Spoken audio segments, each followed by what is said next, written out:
You should never look down on someone because of their job or profession. Even if your job is generally considered more important than theirs, every job has its social necessity. Someone is waiting for the result of that work. Those who can't understand this may not be able to live in society. My name is Olivia. Right now, I'm enveloped in immense joy. Before me stands a large commercial facility in a prime location. This is the fruition of my and my colleagues' labor, like our own child. With its completion, one of my dreams has come true. I'm excited to take a new step forward starting tomorrow. The blood, sweat, and tears I've spent getting here could rival any movie. However, I still feel pain remembering the tears shed over issues beyond work, like family problems. I can't help but wish those problems never happened. I'm a carpenter. In the past, carpentry was seen as a man's job, so there are indeed very few female carpenters. The carpentry workforce is declining year by year, and women only make up about 18% of it. Craftsmanship has an image of being tough, dangerous, and dirty, which deters many young people, including women, from pursuing it. Being a woman, I think I've had to work extra hard compared to men.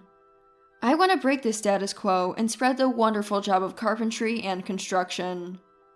My dad was also a carpenter, running a construction firm as a foreman.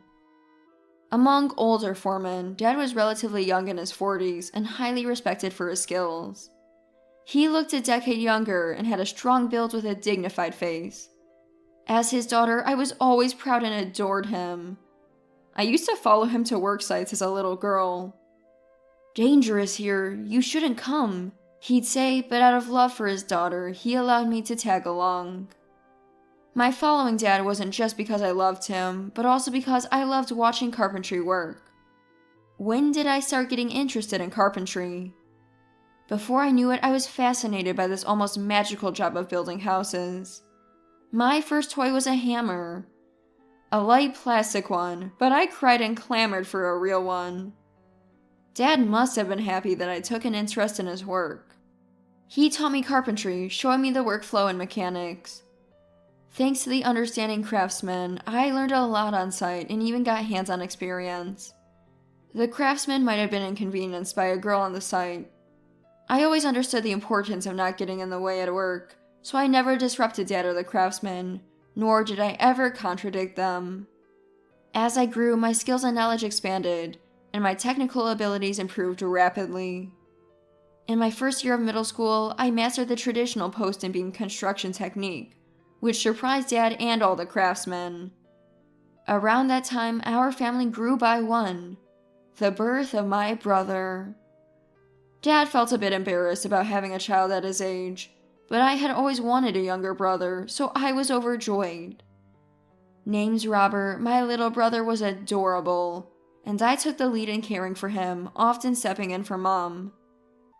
Looking back, those days were busy juggling my passion for building and taking care of Robert, but they were joyful. By the time I was in the third year of middle school, I had self-taught the entire process of building a house and surpassed the skills of young carpenters. Dad was amazed at my talent, and the craftsmen expressed their admiration.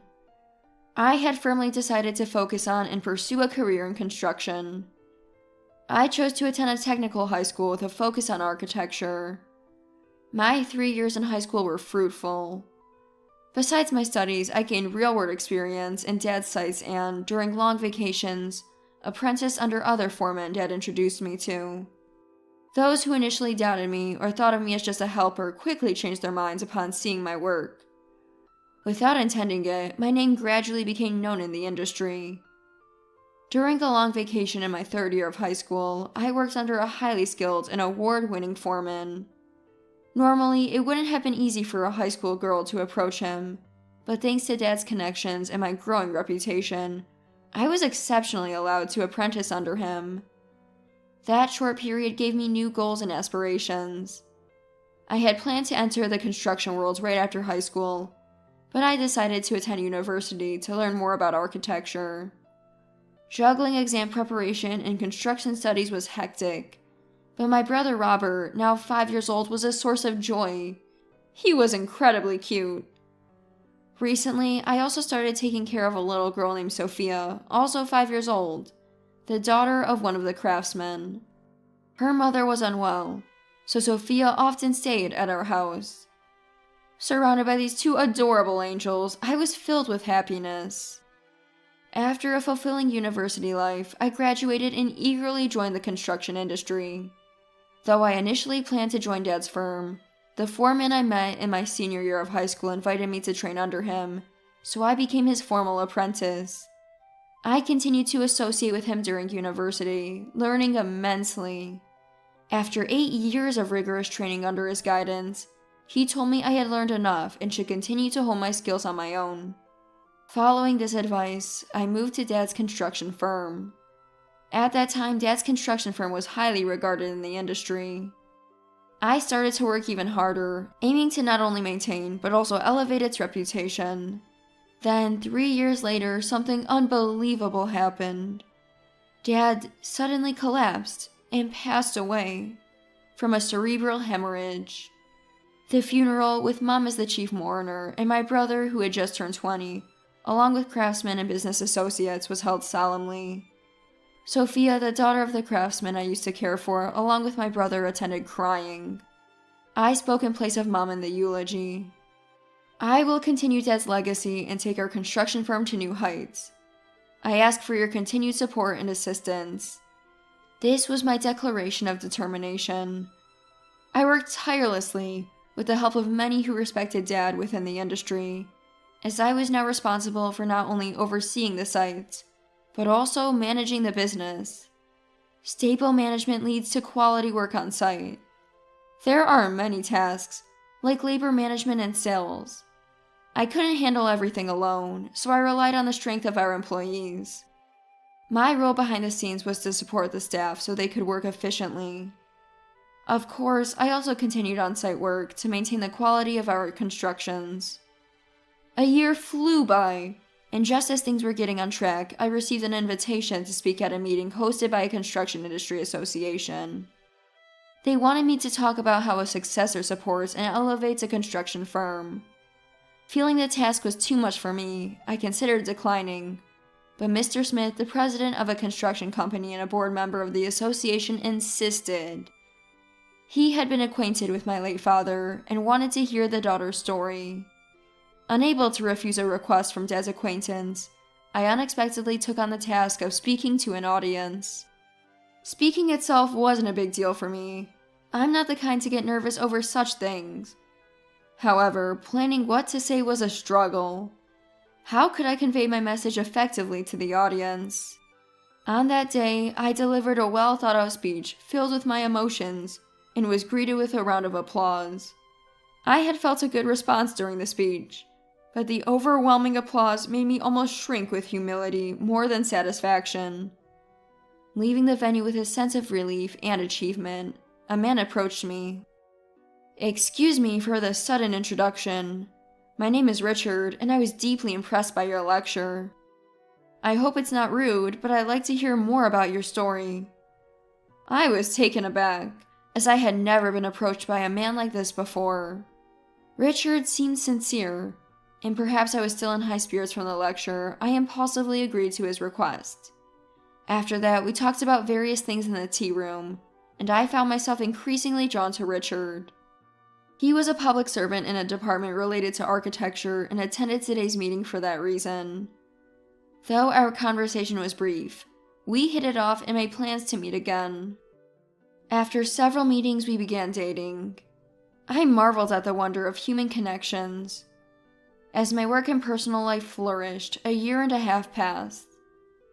That year, my brother Robert graduated from college and joined our company. My brother, though I say it myself, is extremely intelligent. He studied business administration and accounting in college, dominated outside business seminars, wrote a thesis that impressed his professors so much that they wanted him to stay at the university. However, Robert declined their offer and decided to join our company instead. He told me to leave the administrative tasks to him and focus on my craft at the construction sites. I was proud to see how much he had grown. Indeed, being able to concentrate my efforts on the construction sites was a relief. Together, my brother and I began running the company. As the company entered a new phase, so did my personal life. Richard proposed to me, and I was genuinely happy. My joy knew no bounds, and we decided to move forward as a couple. The day came for us to greet Richard's mother, Chloe. His father had passed away 10 years ago. Mom can be a bit difficult, and she might say something unpleasant, Richard warned, but I wanted to get along well with my future mother-in-law. Nice to meet you. I look forward to getting to know you. Hello, I'm Richard's mother, Chloe, she replied stiffly. As I struggled to respond, she commented, Richard told me you're a carpenter. A woman as a carpenter, what a thing. Carpenters are just a bunch of uneducated men, aren't they? I realized this must be the occupational prejudice Richard mentioned. I'm an architect. I draw blueprints and create buildings from nothing. Carpenters are just worker ants following architects' instructions. A job of brawn over brain, she continued. I tried to gently correct her misconceptions about carpentry without hurting her pride, but deep-seated beliefs aren't easily changed. A woman like you must be physically weaker and intellectually average. How can you be a suitable wife for Richard? She said as we parted, her words piercing my heart. Am I not good enough to be Richard's wife? Ma means no harm. My late father was a carpenter who looked down on architects. He always said architects couldn't do anything without carpenters and belittled Mom. Since Dad passed, she started demeaning carpenters in response, Richard explained. Though I understood the reason, I couldn't accept it. Architects and carpenters must work together to build. It's not about one being superior to the other. We held our wedding in June and became husband and wife. Chloe always expressed dissatisfaction with my job, but she never opposed our marriage. Richard had even threatened to sever ties with her if she did. I'm not entirely convinced, but I'll say congratulations for now. You won't be a carpenter forever, right? Quit your job soon and support Richard. Or are you planning to study to become an architect like me? Try if you think you can, Chloe said during her visit to the bridal room. My mom and brother, who were in the same room, were shocked to hear this.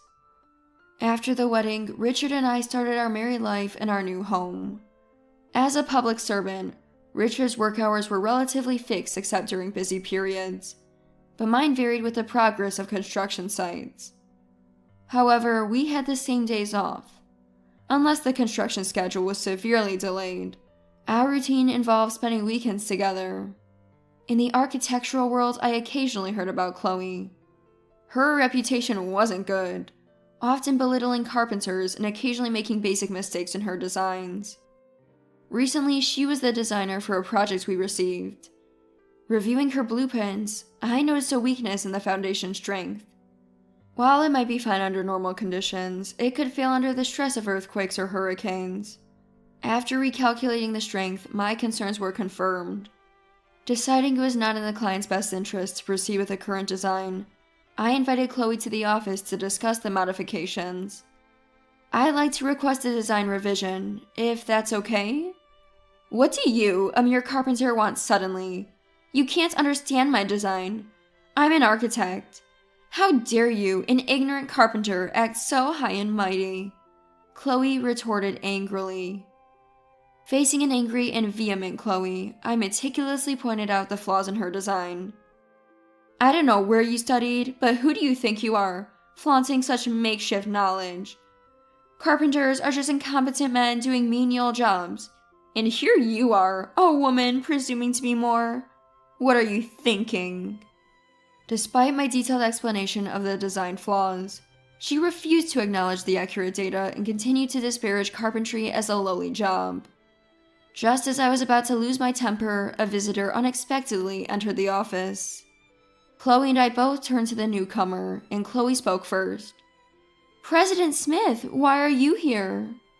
It was President Smith of a well-respected construction company. The project was actually subcontracted from his company to Chloe. I heard there was a problem with this successful project and came to check. Smith's sudden appearance seemed to unsettle Chloe. Also, I have another matter to discuss. Olivia, thank you for your excellent work last time. We're planning another project and would like to offer you a $10 million contract, just like before. Chloe was visibly shocked. President Smith, what do you mean? Why offer such an amount to this mere construction firm? She's just a carpenter. Ah, you're Olivia's Chloe. Don't you know? Olivia is a licensed first-class architect. What nonsense! This boy's wife, a first-class architect? Chloe trembled, overwhelmed by the unexpected revelation. At that moment, my husband Richard entered the office. He had come along with me for a meeting, followed by a dinner planned with everyone. Mom, you've been looking down on carpenters, but Olivia is indeed a first-class architect. You're a second-class architect, right? By qualification, Olivia ranks higher than you. You call yourself a building designer to avoid saying you're second class, Richard said. The title of architect is a national qualification, while designer is not. It's just a job title. Architect qualifications are divided into first class, second class, and wooden building carpenters, with first class handling larger scale buildings than second class. Chloe used the term building designer to avoid the second class label, which might sound more prestigious to those unfamiliar. Additionally, Olivia has apprenticed under a renowned master craftsman, recognized for his exceptional skills and contributions to traditional American woodworking. She has inherited and mastered these skills, earning the admiration and recognition of her mentor. That's why I've entrusted her with complete responsibility for our company's projects. My master, who I first apprenticed under in high school, was awarded just 2 years ago, although he had long been recognized for his skills. In my short 8-year apprenticeship, I had rapidly mastered his techniques thanks to my innate talent. As an aside, it would be building structures like gazebos, which have seen a revival in interest, especially from international visitors in recent years. Smith wanted to make a standout feature in his new commercial development by creating a gazebo that embodies the pinnacle of traditional American woodworking, and he approached me for this task. The previous project was a huge success, and Smith had been eager to work with me again. Moreover, he referred to this as just a construction firm, but it has evolved into an organization of skilled craftsmen, more like a large-scale comprehensive construction firm, thanks to the efforts of Olivia's brother Robert, Smith continued. Robert had shown his capabilities immediately after joining, innovating with his academic knowledge and expanding the company by strengthening its foundations and restructuring the organization. True to being my brother, he was not only smart but also action-driven. I knew Olivia's dad well, but it was at that lecture where I first met Olivia and was struck by her talents and heart, especially her gazebo's carpentry skills. That's why I wanted her to handle our projects, Smith explained. Chloe was dumbfounded by these revelations. Comparatively, your reputation, Chloe, is significantly poor. Your derogatory remarks towards carpenters and frequent design flaws are well known. I suppose you're here today to discuss such a design issue, Smith pointed out, making Chloe break out in a cold sweat. Anne lost for words. Then Robert and Sophia, whom I had once cared for along with my brother, walked in. You refuse to admit your mistakes, insult our valued colleagues, and now this disgraceful behavior, Robert accused. We've been investigating you and your firm on President Smith's request, Sophia told Chloe. Chloe, realizing the truth of these accusations, covered her face and began to tremble. It must have been a realization of her own wrongdoings. After graduating from university, Sophia joined a private investigation firm. The firm conducted inquiries based on requests, examining the construction status of buildings and the management of offices, checking for deficiencies or mistrust. Their investigation revealed numerous defects in buildings designed by Chloe. These flaws were not random, but appeared intentional, with a clear pattern of negligence. The investigation also uncovered irregular financial transactions linked to these defects. Architects are expected to be honest. Mom's actions have trampled on that principle. You know my job is to correct dishonest behavior, right? It's disappointing, Mom. Richard works as a federal government employee for the United States Department of Transportation, where he's involved in the Construction Dispute Resolution Service. This body judges disputes and misconduct in construction and issues rulings. Chloe started crying and wailing at her son's words.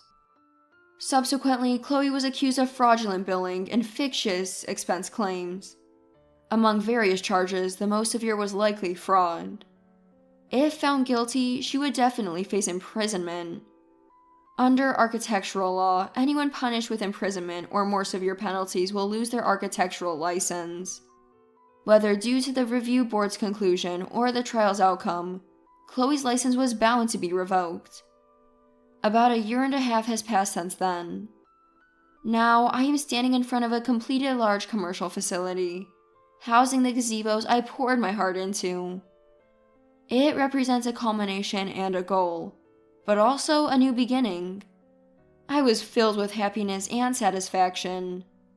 The company is thriving, my relationship with my husband is smooth, and all is well. Recently, there's been some joyous news.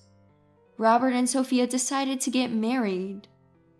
The two I had cared for since they were little are now uniting in marriage, a deeply touching thought. Richard and I have agreed to start a family as soon as possible. I don't want to delay and risk a late pregnancy, and if things go smoothly, we might have children around the same time as my brother and his wife. If that happens, our children might grow up together. Thinking about that makes me so excited.